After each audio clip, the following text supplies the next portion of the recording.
जय माता दी।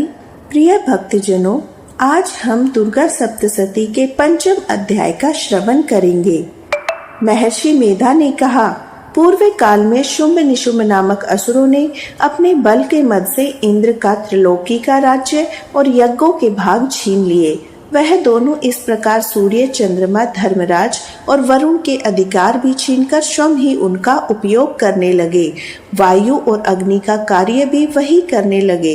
इसके पश्चात उन्होंने जिन देवताओं का राज्य छीना था उनको अपने अपने स्थान से निकाल दिया। इस तरह से अधिकार छिने हुए दैत्यों और दैत्यों द्वारा निकाले गए देवता अपराजिता देवी का स्मरण करने लगे कि देवी ने हमको वर दिया था, मैं तुम्हारी संपूर्ण विपत्तियों की नष्ट करके रक्षा करूंगी। ऐसा विचार कर सब देवता हिमालय पर गए। भगवती विष्णु माया की स्तुति करने लगे। देवताओं ने कहा, देवी को नमस्कार है, शिव को नमस्कार है, प्रकृति और भद्रा को नमस्कार है। हम लोग रौद्र नित्या गौरी को नमस्कार करते हैं। ज्योत्सनामयी चंद्र रूपिणी सुख रूपा देवी को निरंतर नमस्कार है। शरणागतों का कल्याण करने वाली वृद्धि सिद्धि रूपा देवी को हम बार बार नमस्कार करते हैं। राजाओं की लक्ष्मी शर्वाणी को नमस्कार है। दुर्गा को दुर्ग स्थलों को पार करने वाली दुर्ग पारा को, सर्वकारिणी ख्याति कृष्ण धूम्र देवी को सदैव नमस्कार है। अत्यंत सौम्य अत्यंत रौद्र रूपा को हम नमस्कार करते हैं। जगत की आधारभूत कृति देवी को बार बार नमस्कार करते हैं। जिस देवी को प्राणी मात्र विष्णु माया कहते हैं उसको नमस्कार है। जो देवी प्राणियों में चेतना कहलाती है उसको नमस्कार है। संपूर्ण प्राणियों में बुद्धि रूप में स्थित है उसको नमस्कार है। जो देवी सब प्राणियों में निद्रा रूप से विराजमान है उसको नमस्कार है। जो देवी संपूर्ण प्राणियों में क्षुधा रूप में विराजमान है उसको नमस्कार है। जो देवी संपूर्ण प्राणियों में छाया रूप से स्थित है उसको नमस्कार है। सब प्राणियों में शक्ति रूप में स्थित है उसको नमस्कार है। जो देवी संपूर्ण प्राणियों में तृष्णा रूप में स्थित है उसको नमस्कार है। जो देवी प्राणियों में जाति रूप में स्थित है उसको नमस्कार है। प्राणियों में लज्जा रूप में स्थित है उसको नमस्कार है। जो देवी श्रद्धा रूप से, कांति रूप से और संपूर्ण प्राणियों में व्रति रूप से स्थित है उसको नमस्कार है, उसको नमस्कार है। जो देवी संपूर्ण प्राणियों में मातृ रूप से स्थित है, भ्रांति रूप से स्थित है, नित्य व्याप्त रहती है उसको नमस्कार है। पूर्व काल में देवताओं ने अपने अभिष्ट फल को पाने के लिए जिसकी स्तुति की है, देवराज इंद्र ने बहुत दिनों तक जिनका सेवन किया है, वह कल्याण की साधना भूता ईश्वरी हमारा कल्याण और मंगल करे, सारी विपत्तियों को नष्ट कर डाले। असुरों के सताए हुए हम संपूर्ण देवता उस परमेश्वरी को इस समय नमस्कार करते हैं जो भक्ति पूर्वक स्मरण किए जाने पर तुरंत ही विपत्तियों को नष्ट कर देती है। वह जगदम्बा इस समय भी हमारा मंगल कर हमारी समस्त विपत्तियों को दूर करे। महर्षि मेधा ने कहा, हे राजन, इस प्रकार जब देवता स्तुति कर रहे थे तो उसी समय पार्वती देवी गंगा में स्नान करने के लिए आई। तब उनके शरीर से प्रकट होकर शिवा देवी बोली, शुंभ दैत्य के द्वारा स्वर्ग से निकले हुए निशुंभ से हारे हुए यह देवता मेरी स्तुति कर रहे हैं। पार्वती के शरीर से अंबिका निकली थी, इसलिए उसको संपूर्ण लोक में कौशिकी कहते हैं। कौशिकी के प्रकट होने के पश्चात पार्वती देवी के शरीर का रंग काला हो गया। वह हिमालय पर रहने वाली कालिका देवी के नाम से प्रसिद्ध हुई। फिर शुंभ और निशुंभ के दूत चंड मुंड वहां आए। उन्होंने परम मनोहर वाली रूप वाली अंबिका देवी को देखा। फिर वह शुंभ के पास जाकर बोले, महाराज, एक अत्यंत सुंदर स्त्री हिमालय को प्रकाशित कर रही है। वैसा रंग रूप आज तक हमने किसी स्त्री में नहीं देखा। हे असुरेश्वर, आप ये पता लगाएं वह कौन है, उसको ग्रहण कर ले। वह स्त्री स्त्रियों में रत्न है। वह अपनी कांति से 10 दिशाओं को प्रकाशित करती हुई वहां स्थित है, इसलिए आपका उसको देखना उचित है। हे प्रभु, तीनों लोकों के हाथी, घोड़े, मणि इत्यादि जितने रत्न हैं, वह सब इस समय आपके घर में शोभायमान है। हाथियों में रत्न रूप एरावत हाथी, उच्च श्रवा नामक घोड़ा जो आप इंद्र से लाए थे, हंसों द्वारा जुता हुआ विमान जो आप ब्रह्मा जी के पास था, अब भी आपके पास है। यह महापद्म नामक खजाना आपने कुबेर से छीना है। समुद्र ने आपको सदा खिले हुए फूलों की किंजलिनी नामक माला दी है। वरुण का कंचन की वर्षा करने वाला छत्र आपके पास है। रथों में श्रेष्ठ प्रजापति का रथ भी आपके पास ही है। हे दैत्येंद्र, मृत्यु से उत्कांतिका नामक शक्ति भी आपने छीन ली है। वरुण का पाश भी आपके भ्राता निशुंभ के अधिकार में है, जो अग्नि में न जल सके। ऐसे 2 वस्त्र भी अग्निदेव ने आपको दिए हैं। हे दैत्यराज, इस प्रकार सारी रत्न रूपी वस्तुएं आप संग्रह कर चुके हैं, फिर आप यह कल्याणकारी स्त्रियों में रत्न रूप अनुपम स्त्री आप क्यों नहीं ग्रहण करते? महर्षि मेधा बोले, चंड मुंड का यह वचन सुन शुंभ ने विचारा कि सुग्रीव को अपना दूत बनाकर देवी के पास भेजा जाए। प्रथम उसको सब कुछ समझा दिया और कहा, वहां जाकर तुम उसको अच्छी तरह से समझाना और कहना, जिससे वह प्रसन्न होकर तुरंत मेरे पास चली आए। भली प्रकार समझाकर कहना। दूत सुग्रीव पर्वत के उस रमणीय भाग में पहुंचा जहां देवी रहती थी। दूत ने कहा, हे देवी, दैत्यों का राजा शुंभ जो इस समय तीनों लोकों का स्वामी है, मैं उसका दूत हूँ। यहाँ तुम्हारे पास आया हूँ। संपूर्ण देवता उसकी आज्ञा एक स्वर से मानते हैं। अब जो कुछ उसने कहला भेजा है वह सुनो। उसने कहा है, इस समय संपूर्ण त्रिलोकी मेरे वश में है। संपूर्ण यज्ञों के भाग को पृथक पृथक मैं ही लेता हूँ। तीनों लोकों में जितने रत्न हैं, वह सब श्रेष्ठ रत्न मेरे पास है। देवराज इंद्र का वाहन एरावत मेरे पास है, जो मैंने छीन लिया। उच्च श्रवा नामक घोड़ा जो क्षीर सागर मंथन से प्रकट हुआ, वह भी देवताओं ने मुझे अर्पित किया है। हे सुंदरी, इनके अतिरिक्त जो भी रत्न भूषण पदार्थ देवताओं के पास थे, वह सब मेरे पास है। हे देवी, मैं तुम्हें संसार की स्त्रियों में रत्न मानता हूँ, क्योंकि रत्नों का उपभोग करने वाला मैं एक ही हूँ। हे चंचल कटाओं वाली सुंदरी, अब यह मैं तुझ पर छोड़ता हूँ। तू मेरे भाई महापराक्रमी निशुंभ की सेवा में आ जाए। यदि तू वही वरेगी तो तुझे अटल महान ऐश्वर्य की प्राप्ति होगी। अतः तुम अपनी बुद्धि से विचार कर मेरे पास चली आओ।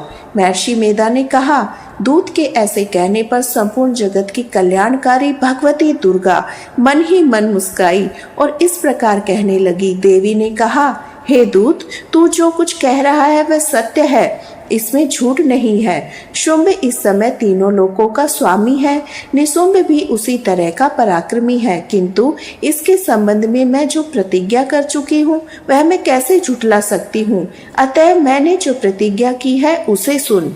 जो मुझे युद्ध में जीत लेगा, मेरे अभिमान को खंडित करेगा, बल में मेरा समान होगा, वही मेरा स्वामी होगा। इसलिए शुंभ और निशुंभ यहाँ आए, युद्ध में जीतकर मुझसे विवाह कर ले। इसमें भला देर की क्या आवश्यकता है? देवी ने कहा, हे देवी, तुम अभिमान में भरी हो, मेरे सामने तुम ऐसी बात मत करो। इस त्रिलोक में मुझे ऐसा कोई दिखाई नहीं देता जो शुंभ और निशुंभ के सामने ठहर सके। हे देवी, जब अन्य देवताओं में से कोई शुंभ निशुंभ के समान युद्ध नहीं कर सकता, तो तुम जैसी स्त्री उनके सामने रणभूमि में ठहर सकोगी। जिन शुंभ आदि असुरों के सामने इंद्र आदि देवता नहीं ठहर सके, फिर तुम अकेली स्त्री उनके सामने कैसे ठहर सकोगी? अतः तुम मेरा कहना मानकर उनके पास चली जाओ, नहीं तो जब वह तुम्हारी केश पकड़कर घसीटते हुए ले जाएंगे तो तुम्हारा गौरव नष्ट हो जाएगा। इसलिए मेरी बात मान लो। देवी ने कहा, जो कुछ तुमने कहा ठीक है। शुंभ निशुंभ बड़े बलवान हैं, लेकिन मैं क्या कर सकती हूँ, क्योंकि मैं बिना विचारे प्रतिज्ञा कर चुकी हूँ। इसलिए तुम जाओ और मैंने जो कुछ भी कहा है वह सब आदर पूर्वक असुरेंद्र से कह दो। इसके पश्चात जो उचित समझे वही करे। प्रिय भक्तजनों, यहाँ से हमारा 6ठा अध्याय शुरू होता है, जो कि धूम्रलोचन वध से संबंधित है। उसके बाद सुनिए क्या हुआ। महर्षि मेधा ने कहा, देवी की बात सुनकर दूत क्रोध में भरा हुआ वहां से असुरेंद्र के पास पहुंचा। सारा वृतांत उसे कह सुनाया। दूत की बात सुन असुरेंद्र के क्रोध का पारावर न रहा। उसने अपने सेनापति धूम्रलोचन से कहा, धूम्रलोचन, तुम अपनी सेना सहित शीघ्र वहां जाओ। उस दुष्टा के केशों को पकड़कर उसे घसीटते हुए यहाँ ले आओ। यदि उसकी रक्षा के लिए कोई दूसरा खड़ा हो, चाहे वह देवता, यक्ष या गंधर्व ही क्यों न हो, उसको तुम अवश्य मार डालना। महर्षि मेधा ने कहा। शुंभ के इस प्रकार आज्ञा देने पर धूम्रलोचन 60,000 राक्षसों की सेना को साथ लेकर वहां पहुंचा। देवी को देख ललकार कर कहने लगा, अरे तू अभी शुंभ और निशुंभ के पास चल। यदि तू प्रसन्नता पूर्वक मेरे साथ न चलेगी तो मैं तेरे केशों को पकड़कर घसीटता हुए तुझे वहां ले चलूंगा। देवी बोली, असुरेंद्र का भेजा हुआ तेरे जैसा बलवान यदि बलपूर्वक मुझे ले जावेगा तो ऐसी दशा में मैं तुम्हारा क्या ही कर सकती हूँ। महर्षि मेधा ने कहा। ऐसा कहने पर धूम्रलोचन उसकी ओर लपका, किंतु देवी ने उसे अपनी हुंकार से भस्म कर डाला। यह देखकर असुर सेना क्रुद्ध होकर देवी की ओर बढ़ी, परंतु अंबिका ने उन पर तीखे बाण, शक्तियां, फरसों की भारी वर्षा कर दी। इतने में देवी का वाहन भी अपनी जीवा के बालों को झटकता हुआ बड़ी भारी शब्द करता हुआ असुर सेना में कूद पड़ा। उसने कई असुर अपने पंजों से, कई अपने जबड़ों से, कई धरती पर पटककर, कई दाढ़ों से घायल करके मार डाले। उसने कई असुरों को अपने नख से पेट फाड़ डाले। कई असुरों का तो केवल थप्पड़ मारकर सिर धड़ से अलग कर दिया। कई असुरों की भुजाएं और सिर तोड़ डाले। गर्दन के बालों को हिलाते हुए उसने कई असुरों को पकड़कर उनके पेट फाड़कर उनका रक्त पी लिया। इस प्रकार देवी के उस महाबलवान सिंह ने क्षण भर में असुर सेना को समाप्त कर दिया। शुंभ ने जब यह सुना तो देवी ने धूम्रलोचन असुर को मार डाला। उसके सिंह ने सारी सेना का संहार कर डाला। तब उसको बड़ा क्रोध आया। उसके मारे क्रोध के होठ फड़कने लगे। उसने चंडमुंड नामक महान असुरों को आज्ञा दी, हे चंडमुंड, तुम अपने साथ एक बड़ी सेना लेकर जाओ। उस देवी के बाल पकड़कर उसे बांधकर तुरंत यहाँ लेकर आओ। यदि उसको यहाँ लाने में किसी प्रकार का संदेह हो तो अपनी सेना सहित उससे लड़ते हुए उसको मार डालो। जब वह दुष्टा और उसका सिंह दोनों मर जाए तो उनको बांधकर यहाँ ले आना। प्रिय भक्तजनों, यहाँ पर हमारा 6वां अध्याय समाप्त होता है और 7वें अध्याय का प्रारंभ होता है, जो चंड और मुंड के वध से संबंधित है। उसके बाद सुनिए क्या हुआ। महर्षि मेधा ने कहा, दैत्य राज्य की आज्ञा पाकर चंड मुंड चतुरंगिनी सेना को साथ लेकर हथियार उठाए हुए देवी से लड़ने के लिए चल दिए। हिमालय पर पहुंचकर उन्होंने मुस्कुराती हुई देवी जो सिंह पर बैठी थी उन्हें देखा। जब असुर उनको पकड़ने के लिए तलवार लेकर उनकी ओर बढ़े तब अंबिका को उन पर क्रोध आया। मारे क्रोध के उनका मुख काला पड़ गया, उनकी भ्रुकुटियां चढ़ गई। उनके ललाट में से भयंकर और अत्यंत विस्तृत मुख वाली, लाल आंखों वाली काली प्रकट हुई, जो कि अपने हाथों में तलवार और पाश लिए हुई थी। वह विचित्र खड़ग धारण किए हुई थी। चीते के चर्म की साड़ी, नरमुंडों की माला पहने हुई थी। उनका मांस सूखा हुआ था, शरीर केवल हड्डियों का ढांचा था, जो भयंकर शब्द से दिशाओं को पूर्ण कर रही थी। वह असुर सेना पर टूट पड़ी और दैत्यों का भक्षण करने लगी।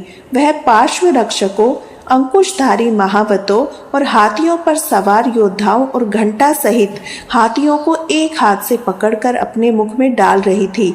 इस प्रकार वह घोड़ों, रथों, सारथियों, रथों में बैठे हुए सैनिकों को मुख में डालकर भयानक रूप से चबा रही थी। किसी के केश पकड़कर, किसी के पैरों से दबाकर, किसी दैत्य को छाती से मसल कर मार रही थी। वह दैत्य के छोटे हुए छोटे छोटे बड़े बड़े टुकड़े कर करके खा रही थी, दांतों में पीस रही थी। उसने कई बड़े असुर का भक्षण कर डाला, किसी को रोंद डाला, किसी को मार मार के मारा, कितनों को उसने तलवार से मारा, कितनों को दांतों से समाप्त किया। इस प्रकार से देवी ने क्षण भर में संपूर्ण दैत्य सेना को नष्ट कर दिया। यह देख महापराक्रमी चंड काली देवी की ओर लपका। मुंड ने भी देवी पर भयानक बाणों की वर्षा आरंभ कर दी, अपने हजारों चक्र उस पर छोड़े। उस समय वह चमकते हुए बाण चक्र देवी के मुख में प्रविष्ट होकर इस प्रकार दिख रहे थे मानो वहां से सूर्य मेघों की घटा में प्रविष्ट हो रहा हो। इसके पश्चात भयंकर शब्द के साथ काली ने अत्यंत जोश से भरकर विकट अट्टहास किया। उसका भयंकर मुख देखा नहीं जाता था। उसके मुख से श्वेत दांतों की पंक्ति चमक रही थी। फिर उसने तलवार हाथ में लेकर हूं कहकर चंड के ऊपर आक्रमण किया। उसके केश पकड़कर उसका सिर काटकर अलग कर दिया। चंड को मरा हुआ देखकर मुंड देवी की ओर लपका, परंतु देवी ने क्रोध में भरे उसे भी अपनी तलवार से यमलोक पहुंचा दिया। चंड और मुंड को मरा देखकर उसकी सेना वहां से भाग गई। इसके पश्चात काली चंड मुंड के कटे हुए सिरों को लेकर चंडिका के पास गई। प्रचंड अट्टहास के साथ कहने लगी, हे देवी, चंड मुंड 2 महादैत्यों को मारकर तुम्हें भेंट कर दिया है। अब शुंभ निशुंभ को तुम्हें स्वयं करना है। महर्षि मेधा ने कहा। वहां लाए हुए चंड मुंड के सिरों को देखकर कल्याणकाई चंडी ने काली से मधुर वाणी में कहा, हे देवी, तुम चूंकि चंड और मुंड को मेरे पास लेकर आई हो, अतः संसार में तुम्हें चामुंडा के नाम से तुम्हारी ख्याति होगी। यहाँ से दुर्गा सप्तशती के 8वें अध्याय का प्रारंभ होता है, जो कि रक्त बीज के वध से संबंधित है। उसके बाद सुनिए। महर्षि मेधा ने कहा, चंड मुंड नामक असुरों के मारे जाने से, बहुत सी सेना के नष्ट हो जाने से असुरों के राजा प्रतापी शंभु ने क्रोध युक्त होकर अपनी संपूर्ण सेना को युद्ध के लिए तैयार होने की आज्ञा दी। उसने कहा, अब उदायुध नामक 86 असुर सेनापति अपनी सेनाओं के साथ युद्ध के लिए जाएं। कंबु नामक 84 सेनापति भी युद्ध के लिए जाएं। कोटे वीर्य नामक 50 सेनापति, धूम्रकुल नामक 100 सेनापति भी प्रस्थान करे। कालक, मौर्य और कालके नामक दैत्य भी मेरी आज्ञा से सजकर युद्ध के लिए कूच करे। भयानक शासन करने वाला असुरों का स्वामी शुंभ इस प्रकार आज्ञा देकर बहुत बड़ी सेना के साथ युद्ध के लिए चला। उसकी सेना को अपनी ओर आता देखकर चंडिका ने अपने धनुष के टंकोर से पृथ्वी और आकाश के बीच का भाग गुंजा दिया। हे राजन, इसके पश्चात देवी के सिंह ने दहाड़ना आरंभ किया। अंबिका के घंटों की ध्वनि ने उस ध्वनि को और भी बढ़ा दिया। धनुष की टंकार, शेर की दहाड़, घंटे के शब्द से पृथ्वी और आकाश के बीच का भाग गूंज उठा। इसके साथ ही देवी ने अपने मुख को और भी भयानक बना लिया। ऐसे भयंकर शब्द को सुनकर राक्षसी सेना ने देवी और सिंह को चारों ओर से घेर लिया। हे राजन, उस समय दैत्यों के नाश के लिए, देवताओं के हित के लिए ब्रह्मा, शिव, कार्तिकेय, विष्णु, इंद्र आदि देवी शक्तियां, जो अत्यंत पराक्रमी और बलशाली थी, उनके शरीर से निकलकर उसी रूप में चंडिका देवी के पास गई।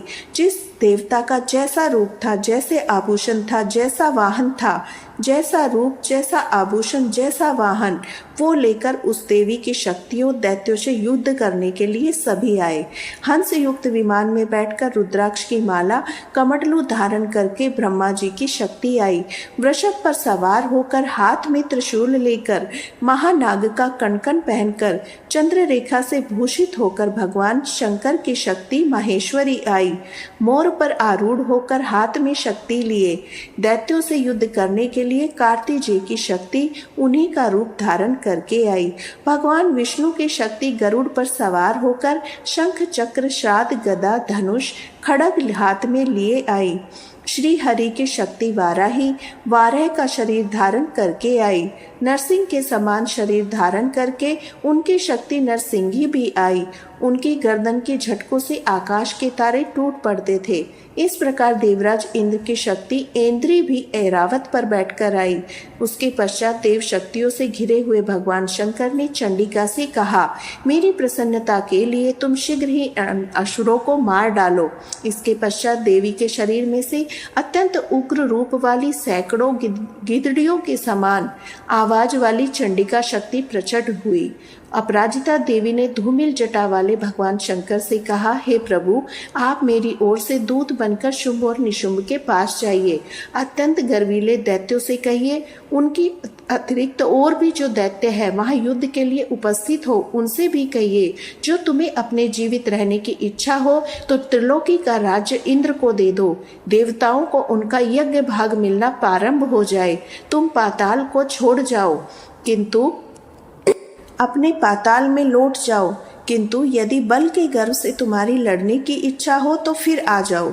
तुम्हारे मांस से मेरी योगनिया तृप्त होगी।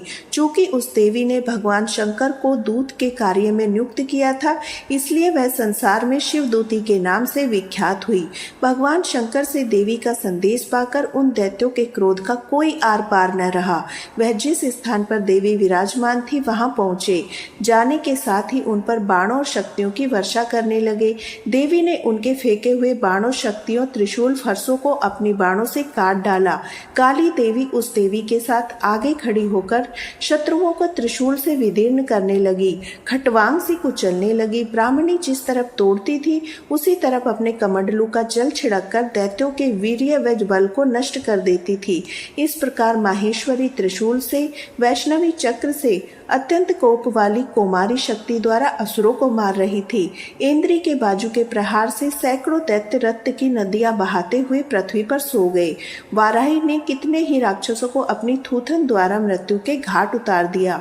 दाढ़ों के अग्रभाग से कितने ही राक्षसों की छाती चीर डाली। चक्र के चोट से कितने को विदीर्ण करके धरती पर पटक डाला। बड़े बड़े राक्षसों को नारसिंही अपने नखों से विदीर्ण करके भक्षण कर रही थी। सिंहनाद से चारों दिशाओं को गुजाती हुई रणभूमि में विचलित कर रही थी। शिवदूती के प्रचंड अट्टहास से कितने ही दैत्य भयभीत होकर पृथ्वी पर गिर पड़े। उनके गिरते ही वह उनका भक्षण कर गई। इस तरह क्रोध से भरे हुए मातृगणों द्वारा नाना प्रकार के उपायों से बड़े बड़े असुरों को मारते देखकर राक्षसी सेना भाग खड़ी हुई।